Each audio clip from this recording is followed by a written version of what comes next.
Okay, it's Harry Weaver. This is my Stargate Research t-shirt, and my hat is You No See Me, which I have worn before, and it is because it is my intention to disappear at some point, and which point I will still be around, but you won't see me unless I manifest a body. Now, that sounds very far-fetched, but, they've been talking about doing this kind of thing since 1967, let's say, with Star Trek, the original series. And the episode that I'm always interested in is the one with the Organians. The Organians are a very advanced being who can materialize human bodies if they want to, uh, but when they decide they've had enough of being or appearing to be human bodies, they sort of disappear in a cloud of energy and they become non-physical beings. What's the advantage of being a non-physical being? Well,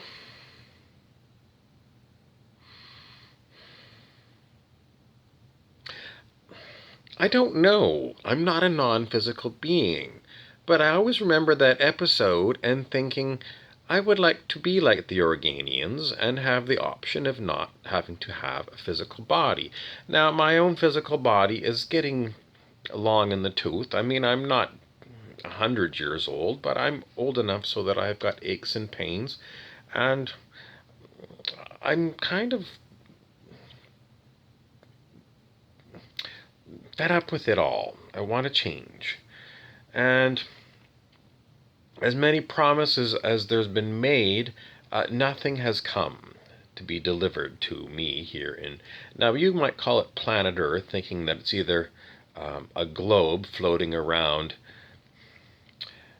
the star, Sol, or you might be a real wacko and think we live on a flat Earth.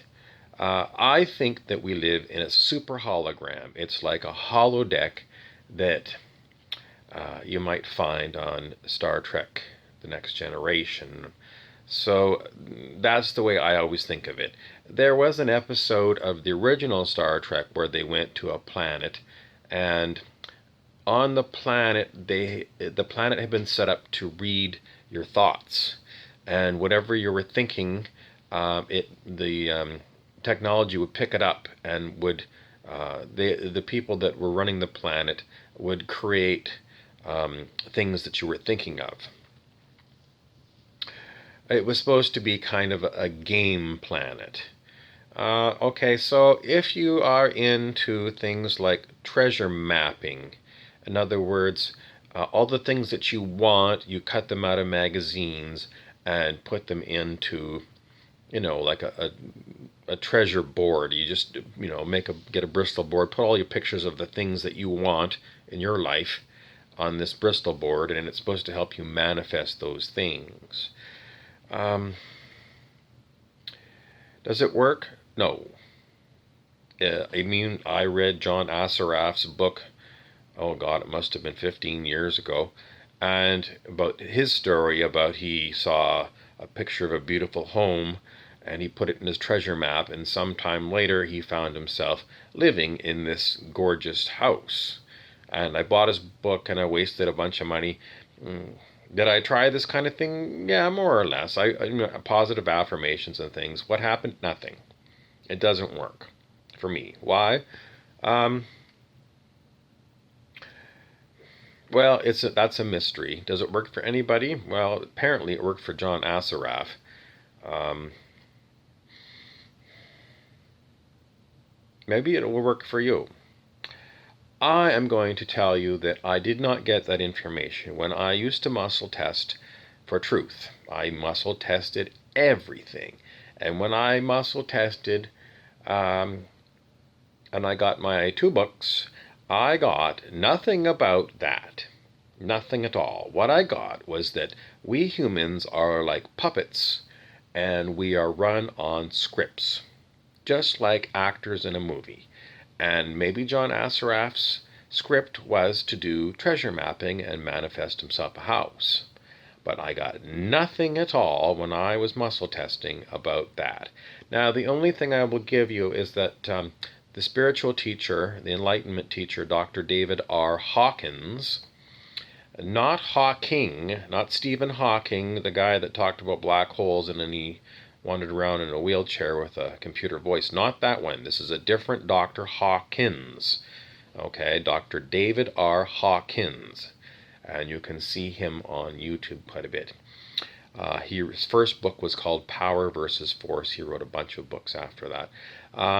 But at one point, he did muscle test, and the test was thoughts held in mind tend to manifest, and he got a yes. So that would confirm your treasure boarding. If you were to look at your treasure boarding and picture yourself with that thought, and you kept it up and kept it up, I'm pretty sure his wording was thoughts held in mind. Is it tend to manifest or manifest? I'll have to go back and look. But how does that work, really?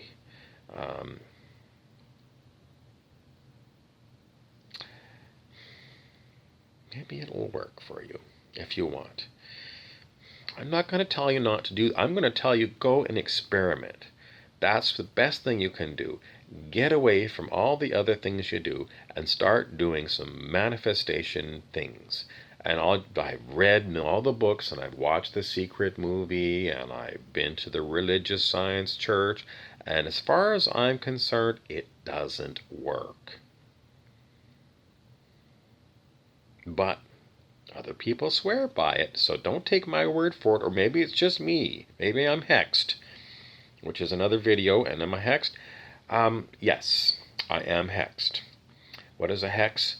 Well, it's an old-fashioned witchcraft spell binding you, and I'm bound to a imp called Rumpelstiltskin, who you might see on Once Upon a Time on ABC and various other DVDs and things. Anyway, I'm not going to go into Rumpelstiltskin in my hex, but I am going to give you some input into something completely different. That is Medbeds. Now, if you've been watching YouTube and some of the things on the internet about Medbeds or holographic regeneration, or if you've heard of the commentator about the secret space program, Corey Goode. Corey Goode said that when he was done a 20-year mission working for the secret space program, he was age reversed 20 years. And then he just went on with his life. But the 20 years of age was erased from his body. Now, everyone hearing that at first glance is going to say that's impossible. But it's only our conditioned belief, maybe, that says that is why that happens. I mean, this is old metaphysics before, older stuff, like more than 100 years old when they were talking about, manifestation and things. Oh God, I can just go on a lecture, and I don't want to make this any longer than it is. I just want to give you a snippet from Star Trek The Next Generation, and in this clip here you will see that they're going to use a transporter beam to age regress. Okay, here we go.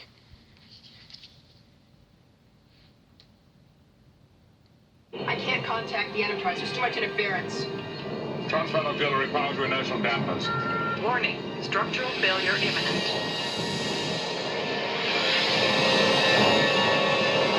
Have you got them, O'Brien? I'm trying, sir. I can't get a pattern lock. The shuttle is coming apart, Chief. We've got to do it now. I've got them. There's a 40% drop in mass. I may have lost one of them.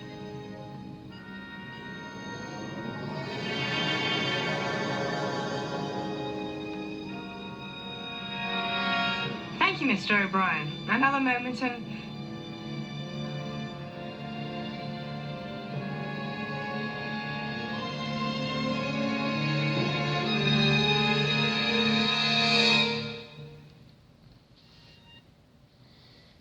Okay, so, I mean, that's sci-fi, right?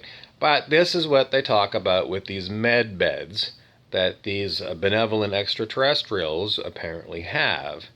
Um, I have not seen a working med bed, and have I seen an extraterrestrial? I think so. He looked like a human. He was just one of the oddest humans I've ever seen. Not odd looking, but odd. Well, he was talking about extraterrestrials as if they were already here, and as if he had knew them. And I just got this was not an average everyday Earth human. This one was remarkable. I put him in my book of incident reports, which is when I meet, unusual anomalies. Anyways, where do you want to go from here? If you are on a script, then you're going to have to follow your script wherever it brings you. And if you are not on a script, then why not try and manifest something more interesting? Now, in the typical things they say, well, manifest a car or a house or, a playmate. Or if you think of Star Trek, all those things could be manifested in a Star Trek holodeck. Okay, so I hate being trapped. I feel like being on a holodeck, a super hologram, or whatever this plan, I say plan ET, planet, plan ET as an extraterrestrial. I don't like being trapped in this. I feel like it's a fake world, it's a fake matrix. It's so fake and phony, and I see all the time the limits, which just proves to me that it's not real. So if you want to keep manifesting stuff within the super hologram, just do this stuff and maybe that's what you're going to get. But if you want to exit the matrix, I'm hesitant to even call it ascension. I don't have a word for it. But leaving this particular super hologram is what I want to do, because I feel like it's phony, it's fake, and I don't like it. I just want out. But maybe you enjoy it and you like it and you want to stay in here forever. This realm that we live in is what's known as an astral realm. It's the psychic circus, Dr. David R. Hawkins called it. He said that this particular Earth that we were living in when he was still alive was a purgatorial realm. I don't like living in purgatory. I don't want to live in purgatory, and if that's what this is, I want the hell out. So how do you get out of purgatory? Well, you can try and follow the religionist. I still don't see an exit out of purgatory following the religionist. So, meditation. I think meditation is the best way to get out, which is to not do treasure mapping of things that you want. It's to quiet your mind so that you don't have a bunch of desires that you want. The only thing you want is silence, inner silence.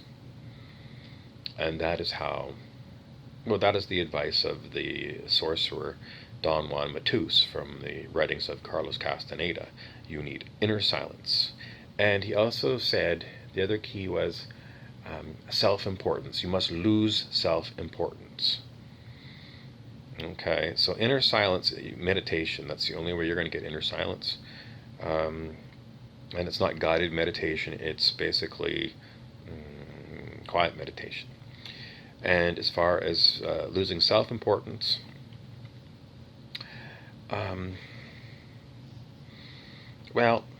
read Castaneda's books, Carlos Castaneda's books. There's quite a few of them. It'll take you quite a while to get through them, but I'll tell you that there's no better books on the planet for getting this advice. And I have read so much stuff. Castaneda's books will take you out of the Western world way of thinking about things, which is what you've got to do. You've got to get out of the idea everything that you've learned since you've been born, and you got to get into another world, a separate reality, and Castaneda's books is what you have to look at. There's your lecture. I'm Harry Weaver.